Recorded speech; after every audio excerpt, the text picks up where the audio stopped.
Hi, I'm Charles Cofield Carr. I work as a site assistant for Dave Wilson Homes at Riverdown Park in Salisbury. Um, Here shows my website, basically examples of requirements that need to be met to be CIOB accredited. Um, as you can see, I've split these sections into three. Section 1 is health and safety. So basically, obviously, health and safety is a common issue in construction. Um, and obviously it's down to myself to educate the workforce. I'm scaffolding trained, SMSTS, first aid and fire marshal trained as well.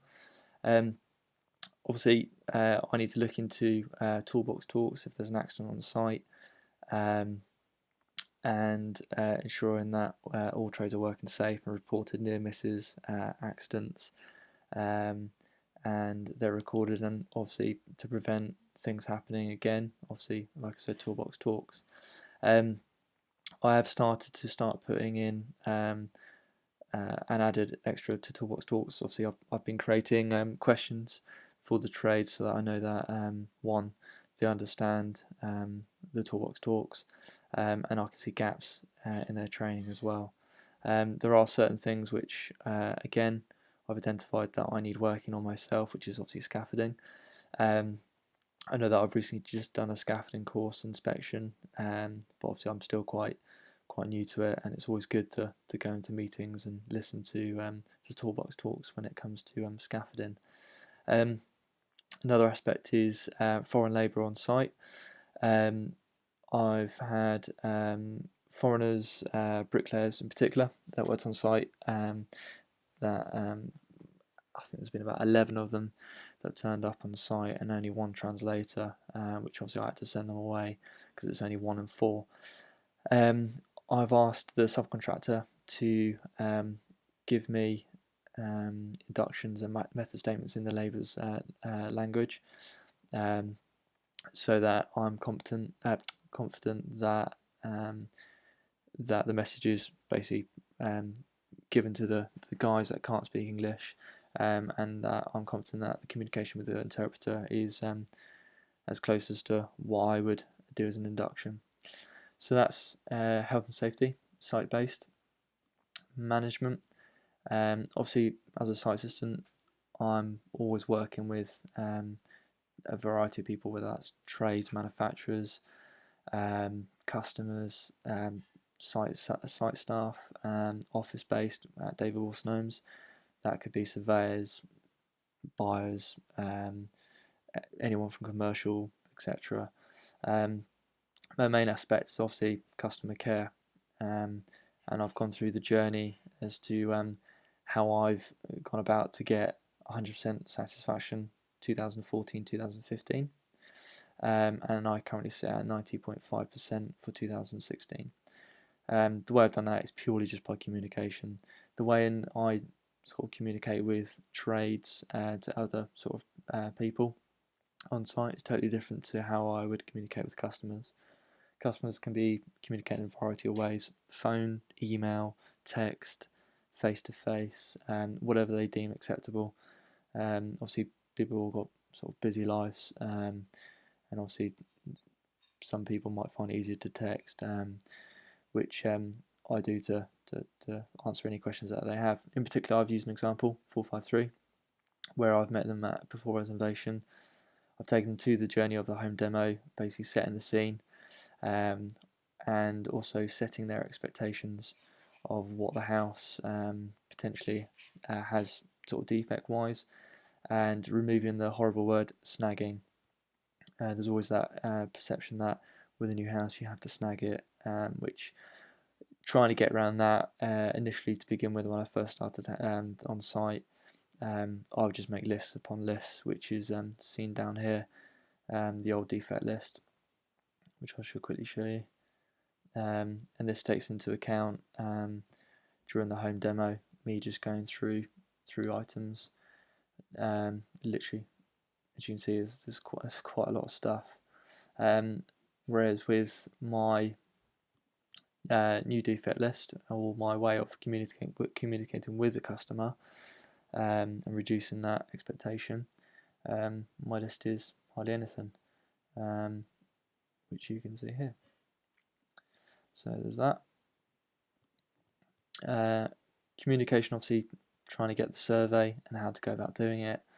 Obviously if you have that relationship with that customer, it is a lot easier to ask them about the survey, and normally 9 times out of 10 or 10 out of 10 so far I've had actually, they've always given us a good survey, because they think it doesn't reflect just on the site, it reflects me as an individual. There are other stakeholders which I communicate with, directors. Obviously I speak to them face to face, in particular commercial directors. They normally get involved. Obviously it makes it easier to communicate with a variety of people in the office, normally gets things done a lot quicker rather than just going through your medium route of management above you and then they go above you, and then obviously it's a bit like gets lost in translation normally. So it's good the fact that I have that relationship with directors, that I can just directly go to them if there is an issue. Neighbours, obviously I produce newsletters and etc. keep them informed of anything that may affect them on site. You've got trades, which also I speak to during inductions and present them to the site and talk about the hazards and the general sort of rules of the site.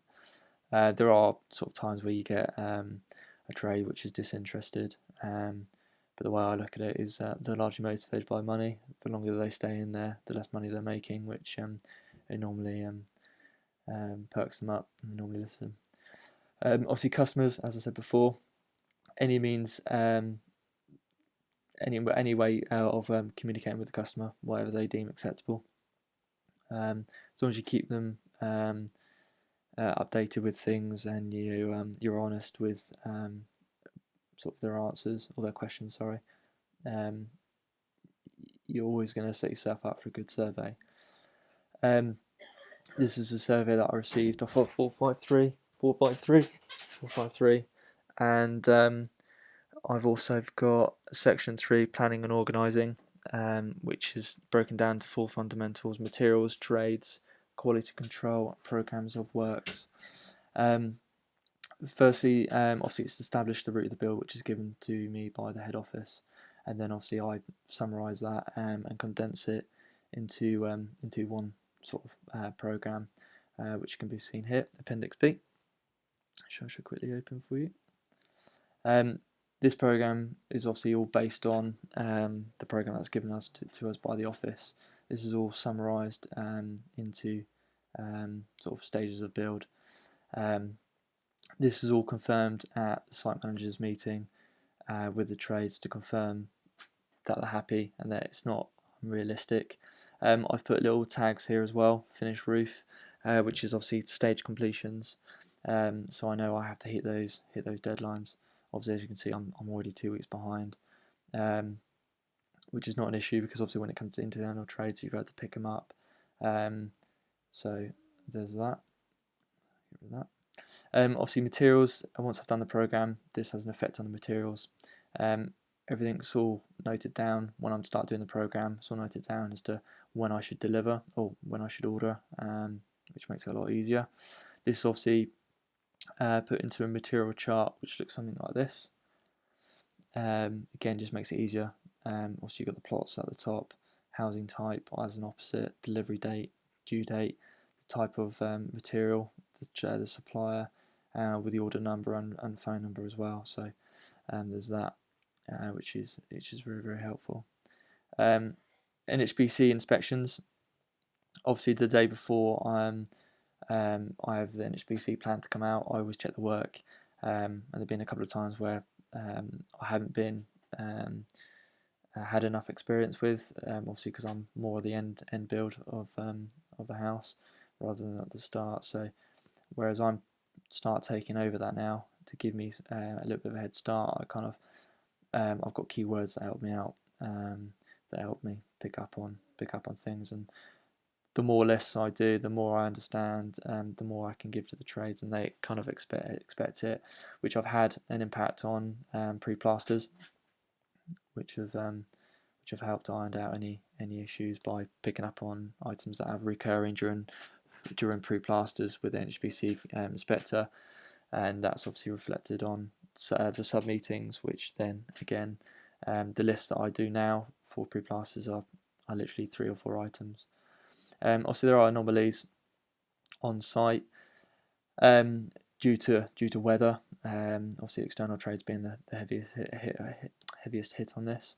Again, if the plan of works are all basically flowing, you can concentrate on quality a lot easier. So walk around the site, you can see that they obviously shouldn't be laying bricks below 2 degrees, or they're using plasticizer, which they shouldn't be, and you can pick out that earlier on.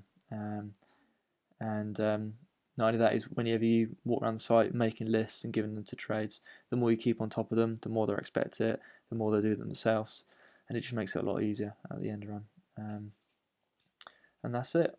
That's my 3 sections, and obviously this is about me, my experience as a site assistant, the type of training I've got, the experience I've had, the education that I have, and working towards. This is where I currently work.